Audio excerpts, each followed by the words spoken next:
Assalamualaikum warahmatullahi wabarakatuh. Hai, and welcome to podcast Pabu for You, Integrity for Humanity yang menampilkan sisi kemanusiaan dan yang menginspirasi.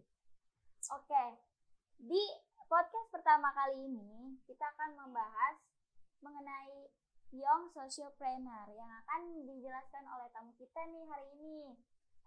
Tamu kita hari ini adalah Kak Rashid, yaitu merupakan relawan Yayasan Pabu, juga atlet dan juga pendaki gunung. Nah, penasaran kan teman-teman?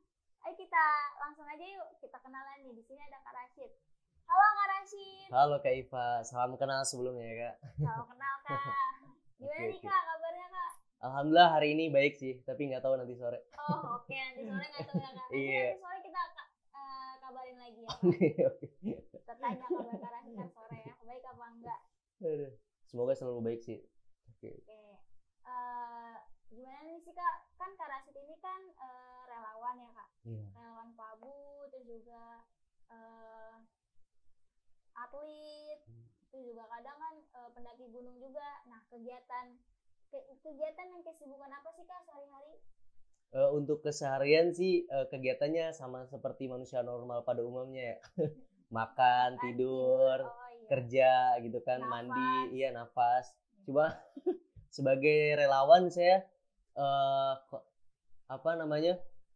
keseharian nggak terlalu sibuk, tapi juga nggak terlalu nganggur ya. Kayak hari Senin saya seperti biasanya kerja.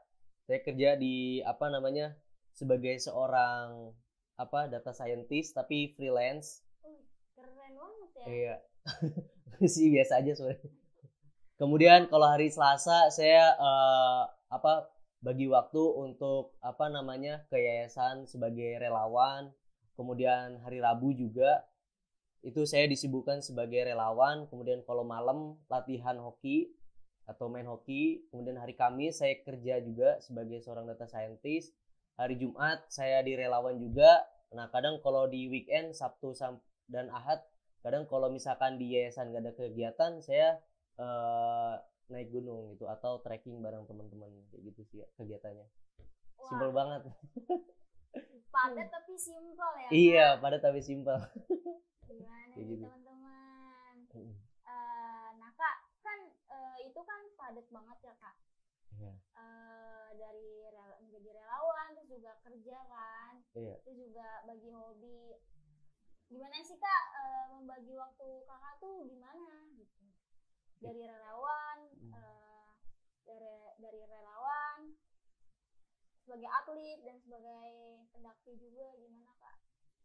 Kalau saya bagi waktunya gimana ya? Pertama prioritas dulu. Saya sebagai manusia tentunya punya kewajiban untuk menafkahi diri saya sendiri ya kan, yaitu saya dengan cara bekerja. Nah kemudian setelah bekerja ini apa nih yang saya butuhkan? Saya sebagai makhluk sosial tentunya harus punya kegiatan yang punya dampak positif terhadap masyarakat sekitar, setidaknya bagi lingkungan saya sendiri gitu.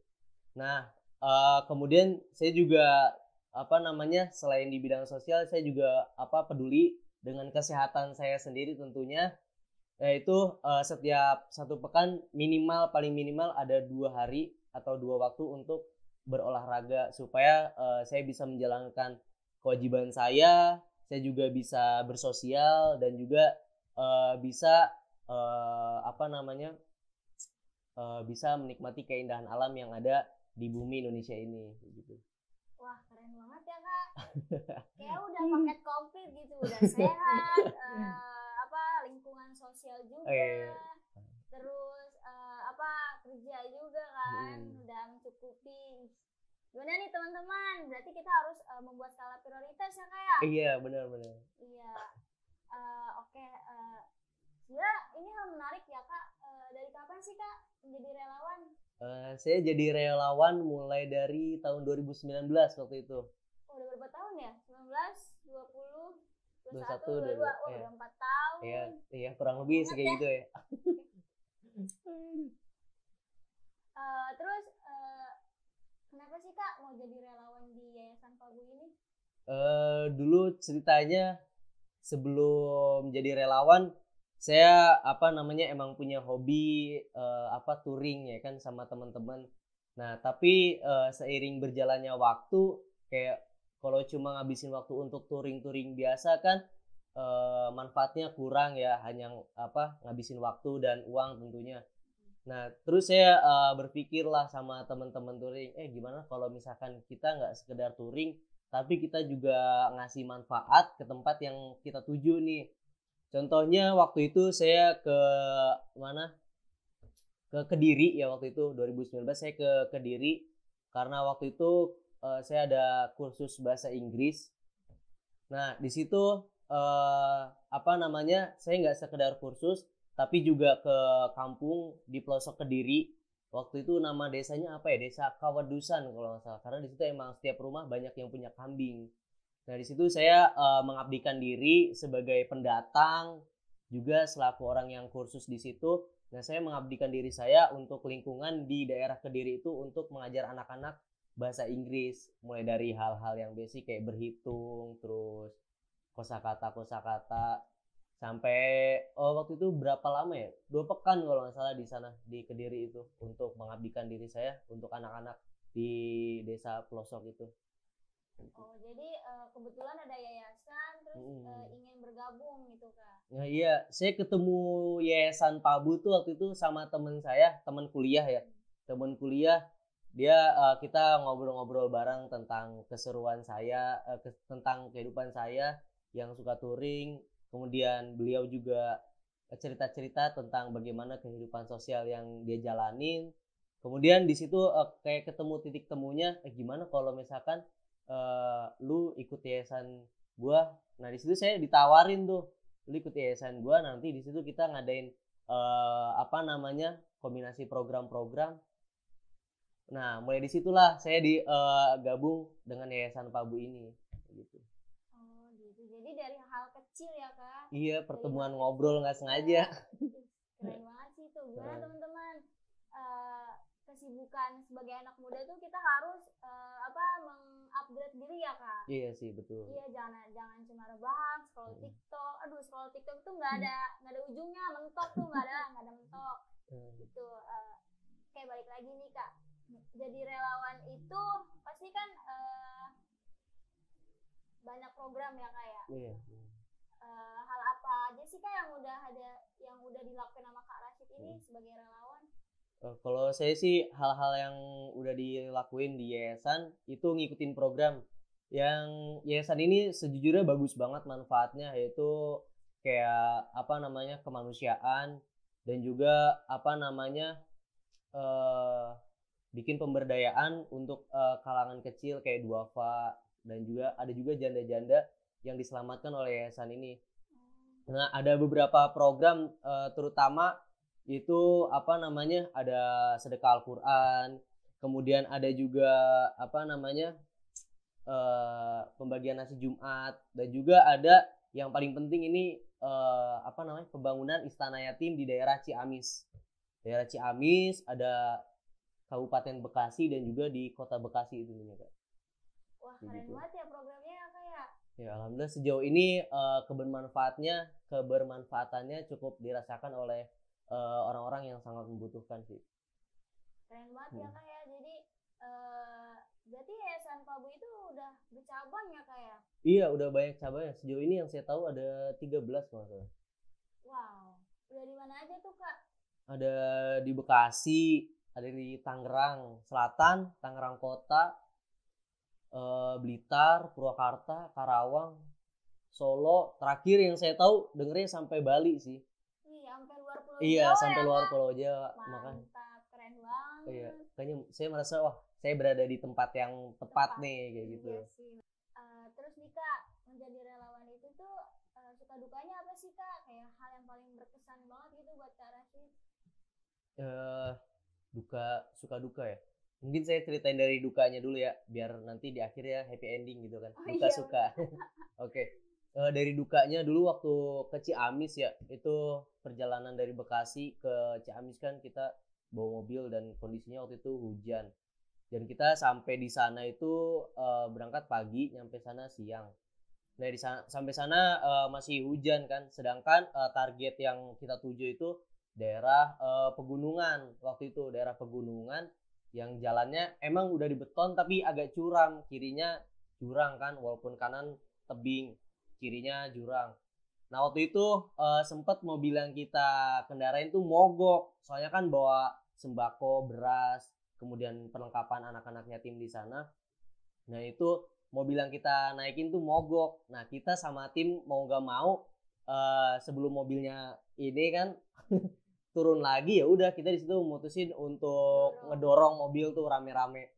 Dan itu cukup duka sih, tapi karena kebersamaan kali ya, jadi happy aja. Ayo 1, 2, 3 dorong kayak gitu sampai itu benar-benar dirasakan oleh kita sebagai relawan. Ternyata jadi seorang relawan tuh nggak mudah, apalagi emang kita ditujukan di sana dalam tugas untuk menyampaikan amanah dari donatur supaya sampai tepat sasaran ke adik-adik yatim dan juga duafa yang ada di daerah Ciamis. Dan waktu itu sempat sedih sih. Jadi waktu itu kita di Bekasi mau adain santunan, tapi sampai hari H itu kita masih kekurangan bahan-bahan untuk kita distribusiin ke anak-anak binaan yatim dan juga duafa daerah Bekasi itu. Jujur sedih banget sih waktu itu karena kita kekurangan dan juga kita diharuskan untuk berbagi. Dan di situ saya coba ke teman-teman saya chattingin, saya teleponin, bro, gue mau ada santunan nih, lo mau bantu gak? Ternyata setelah sekian lama kita perjuangan sama teman-teman, akhirnya paket sembako yang nanti kita mau bagiin itu cukup gitu. Alhamdulillah ada aja rezeki. Walaupun kita waktu itu lagi kesusahan, selama kita mau berjuang gitu kan, tetap aja ada jalan untuk berbuat kebaikan. Dan alhamdulillah hari itu paket santunan yang kita bagiin terbagi semuanya, dan anak yatim berbagian semua. Itu kayak lega banget di kita tuh sebagai tim relawan, kita lega banget di situ. Kayak akhirnya ya sesuatu yang kita perjuangkan akhirnya selesai juga gitu sampai hari itu tuh. Iya, tadi dari duka menjadi suka. Iya, jadi keren banget sih perjuangannya. Hujan badai tetap aja dilaluin ya demi demi menyampaikan amanah di para donatur kan. Betul. Gila, keren banget sih emang relawan kita. Iya, soalnya kalau nggak gitu ya siapa lagi gitu kan. Soalnya hari ini belum banyak orang yang sadar bahwasanya anak-anak yatim dan duafa itu perlu kita selamatkan, dan juga kita ini sebagai kepanjangan tangan daripada negara untuk mensejahterakan anak-anak yatim. Keren banget ya, dari masih usia muda yang kita usia muda tuh harusnya kita maunya senang-senang, foya-foya, main sama teman, tapi kita sudah bersosialisasi dengan bergabung ke yayasan, jadi relawan. Itu suatu hal yang paling luar biasa sih buat Kak Rosid dan Kak teman-teman juga. Mungkin dari sini pasti kan kalau kayak gitu kayak duka ya Kak, kayak ada rasa patah semangat gitu Kak. Itu gimana sih Kak motivasi dan gimana cara buat bangun semangat itu lagi gitu Kak? Ya kalau dari saya sih, namanya manusia pasti ada naik turun ya, keimanan mungkin kadang naik turun. Nah supaya supaya keimanan ini pas naik tetap terkontrol, juga pas turun bisa kita tanganin. Caranya kita berteman dengan orang-orang yang emang satu visi dan misi dengan kita. Kayak kita hari ini relawan, tugasnya adalah menyampaikan kebaikan. Nah kita deketin tuh orang-orang yang punya visi dan misi sama kita, supaya kalau kita lagi down kita ada penyemangat. Terus kalau kita punya semangatnya lagi tinggi, kita juga bisa semangatin teman-teman yang lain yang lagi down kayak gitu. Soalnya karena yang tadi Kak Iva bilang ya, kesenangan orang gitu kan, ya emang anak muda kan kesenangannya beda-beda ya. Nah mungkin kesenangan saya sebagai relawan dan juga teman-teman saya juga kesenangannya sebagai relawan, jadi di situ ketemulah. Kalau misalkan kita lagi down, ada yang semangatin. Kalau teman kita ada yang lagi down, kita semangatin. Jadi saling bahu membahu supaya gimana caranya kita ini tetap istiqomah di jalannya Allah untuk berbagi. Gitu. Keren banget sih ya Kak. Jadi dari semangat itu rasa bosan itu muncullah semangat baru ya kan Iya, ya. benar-benar. Oke, mungkin teman-teman di rumah bisa kali ya mencontohkan gitu ya, ya dari hal kecil aja dulu nih, dari Kak Rashid dulu waktu itu kan. Mungkin Kak Rashid ada pesan untuk sahabat di rumah gitu, untuk biar masa muda kita itu nggak harus untuk rebahan scroll TikTok gitu, kita juga harus melakukan perubahan-perubahan ya kan, untuk lingkungan, untuk bangsa dan negara kita gitu Kak. Pesan-pesan untuk sahabat di rumah kita. Oh ya, pesan saya sih untuk sahabat remaja di luar sana ya. Semua orang pernah muda, tapi belum semua orang pernah jadi relawan. Kayak gitu. Bener-bener. Iya kan? Iya. Oke, itu aja sih Kak pesan dari saya. Jadi relawan itu bukan suatu hal yang relawan bukan suatu hal yang perlu dibikin malu, tapi perlu dibikin bangga sih. Soalnya kita punya tanggung jawab yang berat dan juga kita punya tugas yang berat, yang itu tentunya nggak mudah untuk kita jalanin. Di satu sisi kita harus bagi waktu untuk kerja, waktu untuk main, dan juga waktu untuk jadi relawan kayak gitu sih. Luar biasa banget nih teman-teman. Gimana nih teman-teman? Udah merasa termotivasi? Oke, mungkin semoga dari kisahnya Kak Rashid ini kita mengambil hikmahnya, mengambil positifnya, dan melakukan perubahan-perubahan dari kecil ke besar. Oke, terima kasih kepada Kak Rashid yang telah memberikan kisah hebatnya untuk kami, dan sangat memotivasi sekali untuk para anak muda zaman sekarang ya. Dan jangan lupa untuk terus dukung program Yayasan Pabu dan Hilbal juga, untuk share dan subscribe dan like juga YouTube kami. Sampai jumpa di podcast selanjutnya. Wassalamualaikum.